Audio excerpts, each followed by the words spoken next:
Assalamu alaikum muhterem milletteşler, siz Tatarlar tapşırın karısız. Millet yazmışı, anın ütkeni, kileşegi, halkımızın yaşayışı, buğunlar beylenişi, bular barsı da Tatarlar tapşırığında. Bugünkü programda Şahıslar sahifesinde Albert Asadullin.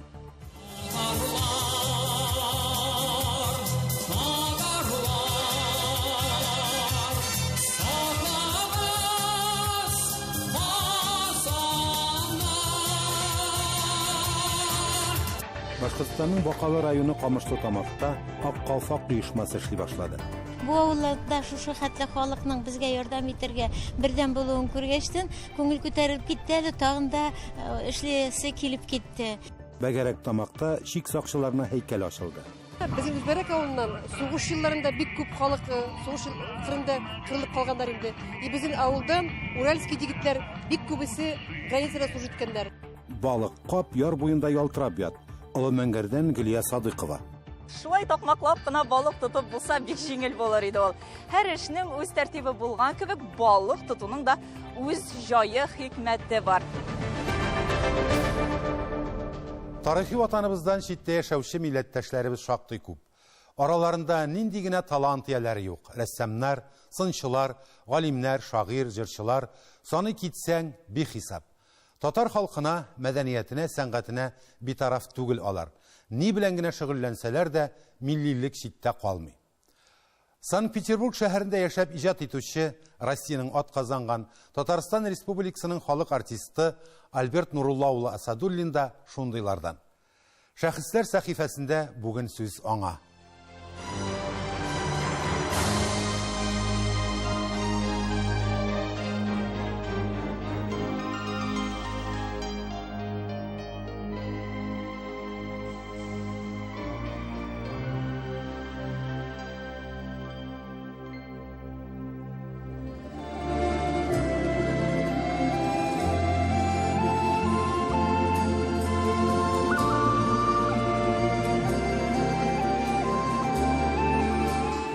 Россиянең ат казанган Татарстанның халык артисты Альберт Нуруллаоğlu Асадуллин белән хатирәләр йомгагын сүтәбез. Туган җирдән дә кадерле, изге урын бар микән? Мин бәхетле.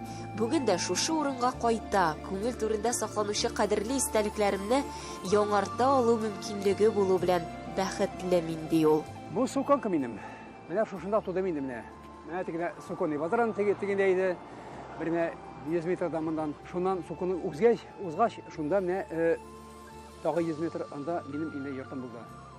Сзади Полухин 22 шунда тудым мин. Хәтим Нурулла, әнием Нәгыймә. Менә монда шушы йортка 1955 елда 1 сентябрьдә минем туган көнемне менә шушында кирдем мин. Беренче мәртәбә. Монда мәдрәсә булган. Аннары монда школа булып чыкты. Ул начальный школа булган инде. 1-4 класска кадәр.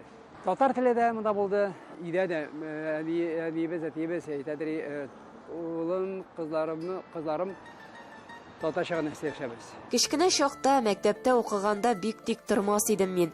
Классташларым клоун дип кушамат та такканнар иде. Артистлык сәләтемнең чагылышы булгандыр инде бу ди Альберт әфәнде.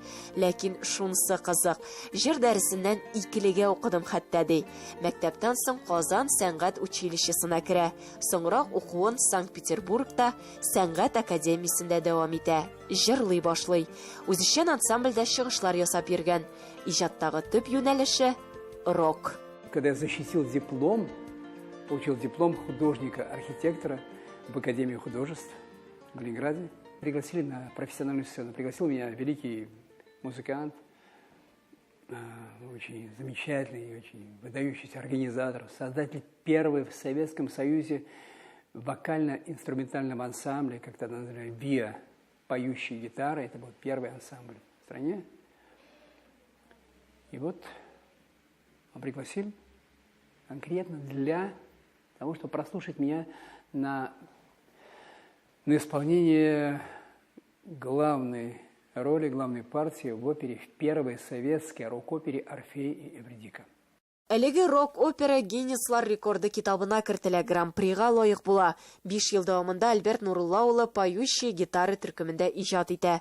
Бөтен Советлар Союзында чыгышлары зур уңыш белән уза. Алга таба Альберт Асадуллин рок-спектакльләрдә чыгыш ясарга чакырыла. 1979 елда 6-нчы Бөтен Союз эстрада артистлары конкурсында 1-нче премия лауреаты, Алтын Орфей халыкара конкурсында 2-нче дәрәҗә премияга лайык була. Бу исемнәр аңа шәхси иҗат карьерасын башлап җибәрергә мөмкинлек бирә. 1980 елдан Пульс дигән ансамбль белән эшли. И вот однажды мы с ним, с этой группой уже, вот в 82 году, где-то, наверное, по-моему, мы оказались на Украине, и на Украину заехали. Это был Донбасс. Мне приходит записка. Альберт, спойте, пожалуйста, что-нибудь на родном языке. Что там, там зааплодировали. И я спел.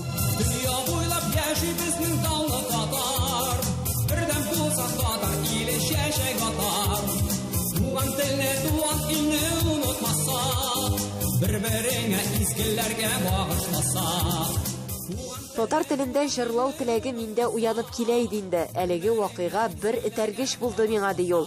Татарча концерт эшләргә карар кыла. Тик гадине түгел, үзенчәлеклене.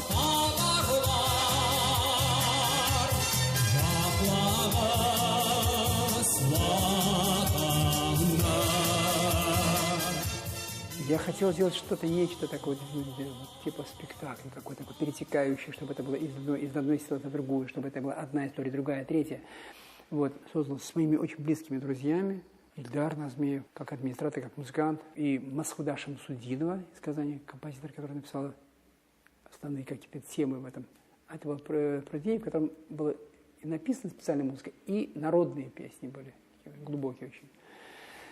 И появилось произведение, которое получило название «Магди», «Махди». أعوذ بالله من الشيطان الرجيم بسم الله الرحمن الرحيم. Әлеге куелыш Коръән сюжетына язылган либретта беренче татар фолк-рок операсы була.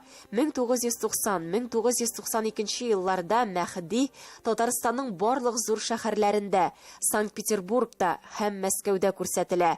Шушы чорда Альберт Нурулла улының иҗатында татар рухы чәчәк ата башлый. Әйтергә кирәк, минем музыкаль белемем юк. Иҗат кешесе өчен иң мөһиме ул Ходай биргән таланттыр ди ул. Голос был всегда, потому что все мы пели в нашей семье. Все. Мама, Царство Небесное, она удивительно пела. И всегда ей говорили: Нағима, не шәп син филармонияға бармайсың, жаным, не шләп сен филармонияға барырға керек, сәхнәдә жырларға керек сен. Қолларым менә былай күрсәтте, так руки раздвигает, куда я с ними? А нас было 7. Не одна, 7, 3 родных, 2 мои сестры и я, младший, и 4 приемных после войны, те, которые остались, там, ее двоюродные сестры. Әтисе отставкадагы офицер, Бөек Ватан сугышы ветераны була. Әнисе төрле өлкәләрдә хезмәт куйган. Музыкага килгәндә апасы Люция дә үзен иҗатка багышлый. Казан музыка училищесын, соңрак сәнгать институтын тәмамлый. Озак еллар Лениногорск музыка училищесында эшли. Икенче апасы Луиза ханым да җырларга яратса да инженер һөнәрен сайлый. Энебез Альбертның җырчы булып китүе безнең өчен көтелмәгәнрәк булды ди Люция ханым. Бик тыныч малай. Бер дә сөйләшә торган түгел. Әкрен генә үзе утырадыр, үзенең эшен эшлидер. Теге һаман рисовать итеп утырадыр инде. И без беренче тапкыр ишеттек аның җырлавын только. Это уже был институтта булганда.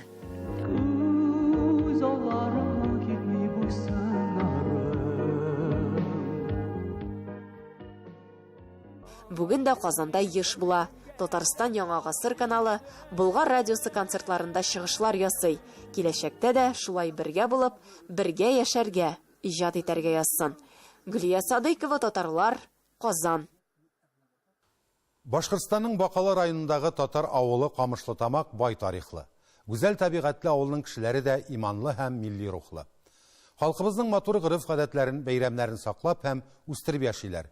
Урта мәктәп, балалар бакчасы, фельдшер-акушер пункты булууда уңайлы, яшәүгә ныклы нигез.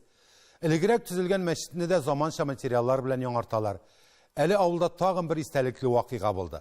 Ак калфак оешмасының бүлеге эшли башлады. Шушы уңайдан матур бәйрәм оештырыла. Тулырак үз хәбәрчеләребез репортажында. Җәннәт пишмагыдай матур урында, урманнар белән капланган таулар арасында, саф сулы Сөн елгасы янәшәсендә урнашкан Камышлы тамак. Ә инде авылга кергәндә үк шилтерә баккан чишмәләре биредә яшәүчеләрнең аерым горурлыгы. Хөрмәтле кунаклар, кадерле милләттәшләр, безнең Камышлы тамак авылына рәхим итегез, тәмле сулардан авыз итегез. Ак калфак оешмасы вәкилләре дә, Ихлас мәчете имам хатибы Мөхәммәд хәзрәт тә соклануларын яшерми. Авылда тырыш халык яши, матур йортлар, төзүк каралты кураллар әллә кайдан ялт итеп тора. Авылның 176 еллык тарихы бар. Безнең әти-бабайлар элегенде Куян дигән авылдан бу якка күчеп килгәннәр. Алар инде сулы җирне эзләгәннәрдер. Шундай матур, гүзәл, табигатьле җирне табуларына без инде аларга әле дә рәхмәтле. Камышлы тамакта урта мәктәпне дә саклап кала алганнар. Билем учагының уңышлары районда киң билгеле. Каникул вакыты булса да, Уфадан килгән кунаклар мәктәпне дә, ондагы музейны да күреп чыгарга булды. Дәресләр безнең бик уңай шартларда.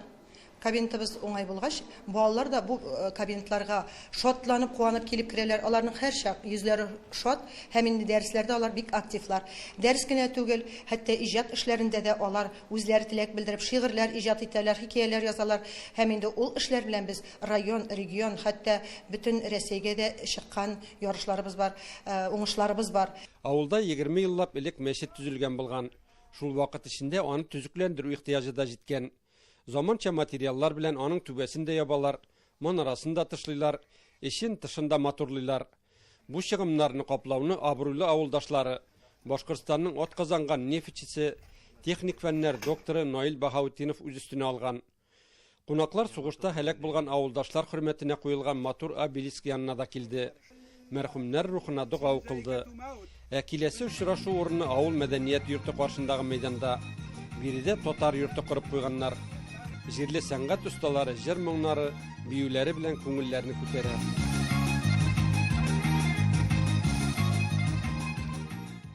Бәйрәмнең төп чарасы үрнәкле гаилә авылның йөзе исемле музыкаль тамаша мәдәният йортына күчә. Фаиза кунакларны оста куллар эшләнмәләре каршы ала. Шушында ук шәкшәк пешереп, токмаш кисеп күрсәтәләр. Сездә шәкшәкиләрме, сездә менә шәкшәк, калсак белән. Биредә иң тәүдә Ак калфак оешмасының төбәк бүлеген ачу турында игълан ителде һәм аның җитәкчесе сайлап куелды. Безнең эшләребез уң булыр дип өмет итәбез. Чөнки район да безнең хатын-кызлар оешмасы көчле. Аның эшчәнлегендә безнең Булякова Фәймә Салих кызы күптән эшли. Һәрбер авылда хатын-кызлар оешмалары эшләп килә. Һәм инде Ак калфак оешмасы бу эшнең инде тагын да күтәреп җибәрер, берләштерер. Һәм инде безнең тагын авылларыбызда матур фольклор ансамбльләр туып, авылда йолалар, бәйрәмнәр үткәрелер. Без моңа өмет итәбез.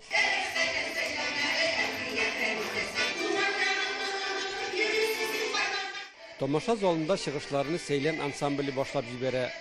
Калфагым, күңел аклыгым исемле композиция әзерләгәннәр. Авыл кешеләре бу бәйрәмне күптән көткән. Шуңа да зал тутырып килгән алар. Чара барышында озак еллар бергә яшәгән тату, үрнәкле гаиләләр сәхнәгә чакырыла. Аларны хөрмәтләп мактау сүзләре әйтелә һәм кыйммәтле бүләкләр тапшырыла. Башкортстан Ак калфак оешмасы җитәкчесе Лүтия Вафина күчтәнәчләрне мулдан алып килгән. Бигрәк тә шәһәргә якын районнарда мондый илаһилык, мондый бердәмлек, мондый ярдәм итәргә тырышучылар сирәгәннән-сирәгәдер. Бу авылларда шушы хәтле халыкның безгә ярдәм итәргә бердәм булуын күргәчтән күңел күтәрелеп китте, әле тагын да эшләсе килеп китте. Бик матур әзерләнгәннәр, ул балалар, ул халык җырлыйлар, бииләр, музейларын күрсәттеләр, мәктәпләре бик матур.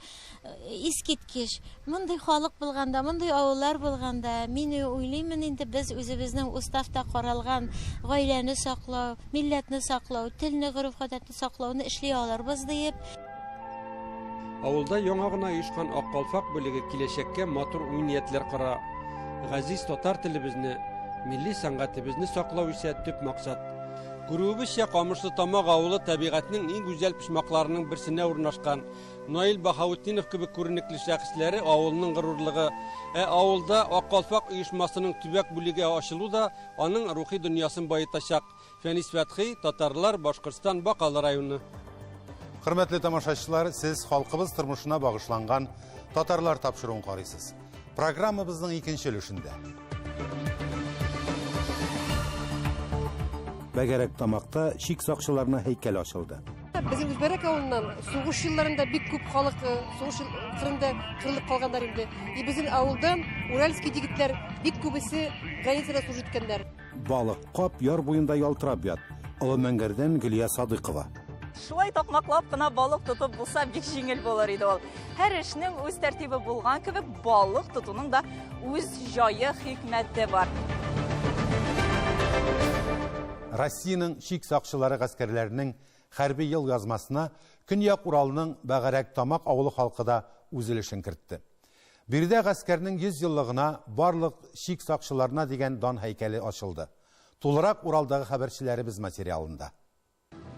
Һәйкәл ачылу тантанасы Бәгәрәк Тамак авылы халкы өчен зур бәйрәмгә үрелде. Чарага шиктә хезмәт итүчеләр генә түгел, аларның гаиләләре, туганнары, дуслары һәм якыннары да килгән иде. Озак еллар күрешмәгән хезмәттәшләр очрашып, яңалыклар белән уртаклаштылар, истәлеккә фотога төштеләр, дусларын искә алдылар. Попались хорошие командиры, офицеры. Да. Кроме офицеров, первым был сержант Гелязиддинов, потом в Афганистане уже лейтенант Новак, старший лейтенант Плотников и командир отряда десантно-штурмовой группы майор Барсуков. Они были человечные, когда не повышали голос на солдата, простого солдата. Бәйрәмгә авылның аксакаллары, шик гаскәре ветераннары да килгән иде. Нигъмәтҗан Гыйльман улы Гаитовка 90 яшь. Ул Шикатан утравындагы заставда 1949 елдан 1952 елга кадәр хезмәт иткән. Аның яшьтәше Гафар Гариф улы Насиров та хезмәтен шунда узган. Һәйкәл ачылу тантанасында Бәгәрәк Тамак авылы администрациясе җитәкчесе Андрей Овчинников һәм элеккеге җитәкче Эльза Газизова да катнаштылар. Безнең Үзбәрәк авылынан сугыш елларында бик күп халык сугыш кырында кырылып калганнар инде. Безнең авылдан уральский егетләр бик күбесе границада служит иткәннәр. Рәхмәт сүзебезне әйтәбез килә инде пограничникларга, безнең авылдашларыбызга, якташларыбызга, Газизов Марсель Межуаровичка. Аны менә шундый хыялы бар инде безнең Үзбәрәк авылында пограничников всех поколений обелиск куярга. Менә ул шуны инде дөньяга ашырды. Бүгенге көндә инде менә шул обелискны ачабыз. Дан һәйкәлен Марсель Газизов һәм аның оныклары ачты. Ул 1978-1980 елларда Кызыл байраклы Көнчыгыш шик округында хезмәт иткән. Марсель ул елларда Мыргап отряды составында Пакистан белән Афганстан арасындагы шикне саклаган. И как вы думаете, кто ему в этом помогает обычно? Его внуки. Ура!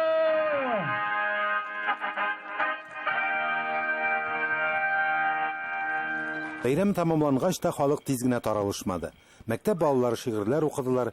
Шик сакчылары гаскәрнең 100 еллыгына багышланган рәсем конкурсында җиңүчеләр грамоталар алдылар. Ветераннарга юбилей медальләре тапшырдылар. Барлык буын шик сакчыларына дан һәйкәле Бәгәрәк Тамак авылының бизәге генә булмыйча, яшьләр өчен тәрбия һәм хатирә урыны да булыр. Инсаф Абдулла, Әлфия Габдушева, Чиләбе өлкәсе, Татарлар.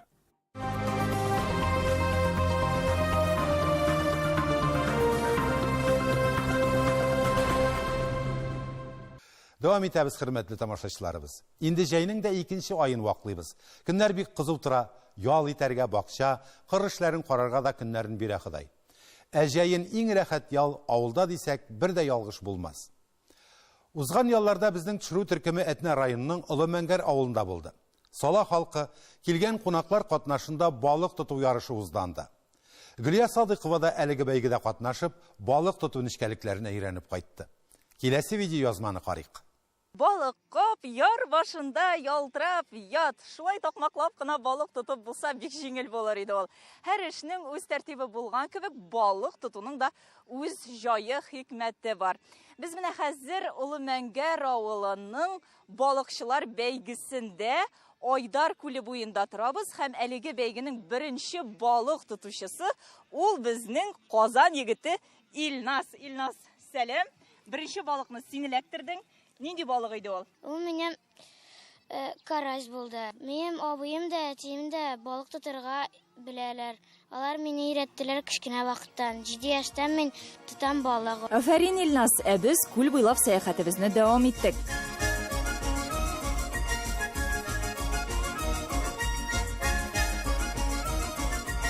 Мен кидем әтнәдән, мин Мәңгәр кияү, балык белән шул любитель инде, бик профессионально заниматься итмим. Әйтеп китсәгез, ничек менә ничәдер сәгать буе шушы кармакка гына карап, ничек сабыр гына утырып була ул? Әйтәм, мин көне буе утырам. Бик рәхәт миңа күрсә буенда. Тынычландыра су ничектер. Ислам Гали абый инде шактый тәҗрибәле балыкчы икән, Васильева бистәсеннән килгән. 56 ел буе балык тотам ди ул. Тоткан иң зур балыгы 11 килограммлы җәен булган. Балык тоту өчен нинди кагыйдәләрне белергә кирәк? Сөйләп китегез әле безгә дә. Ул нәрсә? Терпение кирәк инде. Түземлек. Аны шапырт кына утыра. Аннары ни кием булырга тиеш, теге жақты болмасын теге. Караңгы төстә. Булай басып утырмаска кирәк. Теге шугайлап, значит. И вот шулай утырасың. Ул тоже бит кесәнләп бит. Менә шушы күл буйлап йөргәндә без тагын шушы авыл егете Фәннүргә дә тап булдык. Һәм игътибар итегез, аның кармагы чын кармак, агачтан. Менә Фәннүр шушы кармакны ясау буенча безгә дә мастер-класс бирә әле. Күпләр бәлки ясый да белмиләрдер, шуңа күрә кибеттән сатып алалардыр. Мен бу кармакны толагашыннан ясадым. Шуннары башына аны леска куйдым. Калкавышын куйдым, энәсен куйдым, грузын куйдым. Шулай дип килеп чыкты инде. Ничә килограммлы балыклар эләктергәнең бар шу кармакка? 2дән артык, 2 килодан. Балыкчылар балык тотсын, ә менә без уха пешкән казан янына да килгәле.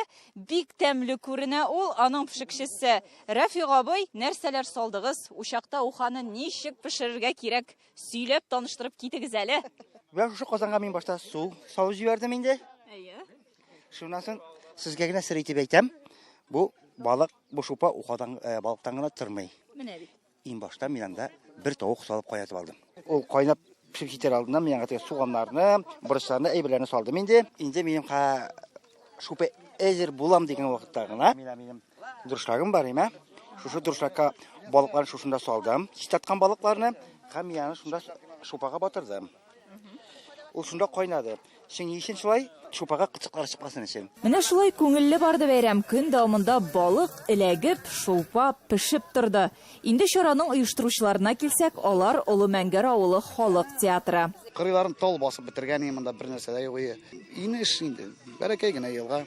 Менә шуны казытып, менә бөтенлеген эшләп, колхоз председателебез инде Айдар Габдуллович менә шушындый хәлгә китерде. Матур бит инде. Балык кайтып җибәрделәр. Шуны инде хәзер менә бу максаты да, менә бу бүгенге безнең бәйрәмне оештыру максаты да халыкка аңлату. Пычратмагыз, менә авыл ортасында матур күл. Әле без уйлап торабыз, әгәр дә аңлыйлар икән безне. Ну пәширә итәбез. Кимә куербыз. Катамаран чирбез. Аларның теләк тәкъдимнәрен авыл, колхоз җитәкчеләре дә күтәреп ала. Җирлек тә зур, Олы Мәңгәр 3 авылны берләштерә. 1100 кеше яши. Бүгенге көндә яшьләр җитәрлек. Кемнәр теләк белдереп күмәк хуҗалыкташы бүгенге көндә Аллага шөкер тырышып матурына хезмәт итәләр.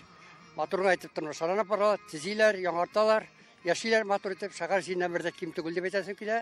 Әгәр дә колхозда күмәк хуҗалыкта җитеп бетми икән инде, алар үстерәкләре белән әйтгәндә район центрларында, күрше авылларда дип әйтгәндә стройка белән шөгыльләнәләр. Җир алып, җир белән шөгыльләнгән иптәшләребез дә бар. Эше барның ашы бар. Күргәнебезчә, яллары да күңелле уза. Инде балыкчыларны бүләкләү мизгелләре дә якынлашты. Өлкәннәр, яшүсмерләр, кайткан кунаклар 3 номинациядә бүләкләнделәр. Иң кечкенә балык тотучы, иң зур балык тотучы, иң беренче балык тотучы, иң күп балык тотучы, балык турында шигырь сөйләүче, җырлаучы.